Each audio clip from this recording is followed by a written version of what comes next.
Kan ada sebuah ungkapan, strong man create easy time create weak man, weak man create hard time create strong man, kan gitu kan, siklus gitu kan. Orang yang kuat menciptakan situasi yang mudah menciptakan orang yang lemah, orang yang lemah menciptakan situasi yang sulit menciptakan orang yang kuat, dan terus muter kayak gitu.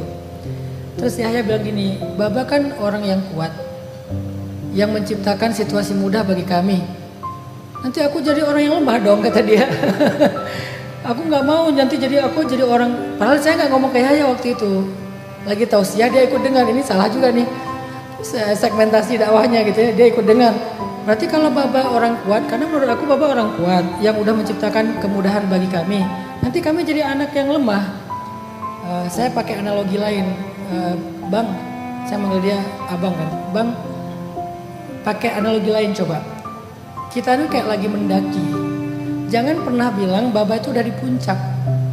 Baba itu ada di salah satu titik pendakian. Dan insya Allah kamu gak perlu start lagi dari bawah. Kamu start tuh dari estafet yang Baba berikan. Tinggal kamu mendaki lebih tinggi daripada Baba. Jadi kita gak perlu berkompetisi start di waktu yang sama, di titik yang sama. Gak perlu kayak gitu. Makanya saya gak pernah setuju dengan orang yang punya anggapan gini, aku mah gak mau sukses karena privilege.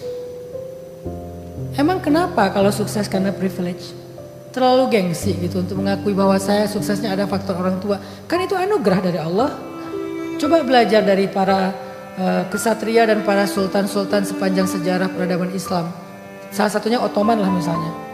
Ottoman itu kan setiap raja berikutnya dia punya ekspansi yang lebih besar daripada orang tuanya kan.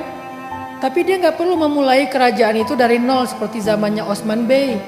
Dari Osman Bey nanti muncul Orhan, dari Orhan muncul Sultan Murad muncul Sultan Bayazid dan seterusnya. Mereka tuh nggak perlu Sultan Murad mulai lagi mendirikan negara dari awal seperti Osman kakeknya. Ya ngapain coba? Kenapa nggak terusin aja? Tapi yang membedakan kamu dengan orang tua kamu punya achievement sendiri. Tapi startnya nggak perlu sama gitu. Nah Mbak Nida nggak perlu membandingkan diri Mbak Nida dengan ibu. Kalau bagi Mbak Nida ibu itu terlalu keren. Kenapa nggak pakai estafetnya ibu aja?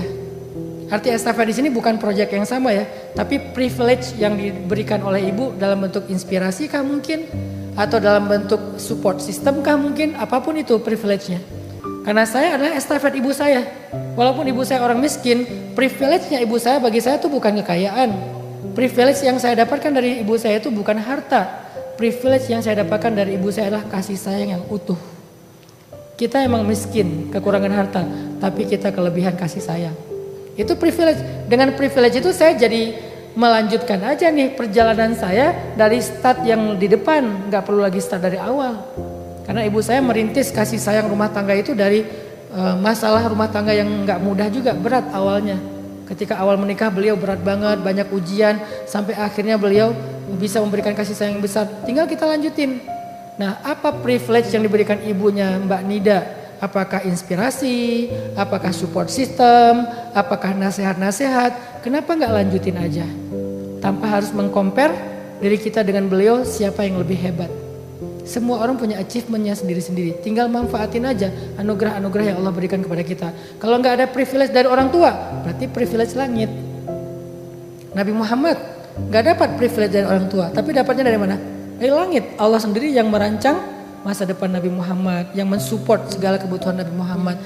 Intinya sih udah aja fokus dengan achievement kita, tanpa harus membanding-bandingkan. Karena setiap orang itu punya masanya sendiri-sendiri, dan setiap masa itu ada mutiaranya sendiri-sendiri. Tapi kalau udah mulai comparing, jangankan dengan orang tua, dengan teman aja jadi nggak nyaman. Dengan saudara, dengan orang tua, dengan pasangan, capek nanti hidup kita. Jadi stop comparing. Makanya tadi dibilang start a new life and stop paying attention ke hal-hal yang bikin kita ngerasa nggak nyaman, yang bikin kita nggak bisa improve, yang bikin kita nggak ke unlock. Itu stop paying attention ke hal-hal yang kayak gitu. Nah ini mungkin bahasa motivasi ya, mudah-mudahan bisa dimengerti sama Mbak Nida. Sehingga nggak perlu khawatir nanti aku jadi apa ya, nanti aku bisa sesukses ibu nggak ya. Gak harus sesukses dia lah.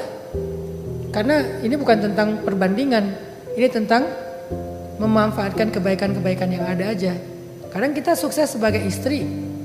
Kalau ibu kita dulu sukses sebagai wanita karir misalnya, saya sukses sebagai istri walaupun saya tidak berkarir, kan gak harus sama persis kan? Tapi kenapa saya sukses sebagai istri? Karena saya belajar inspirasi tentang perempuan dari ibu saya. Apapun itu. Allahu a'lam.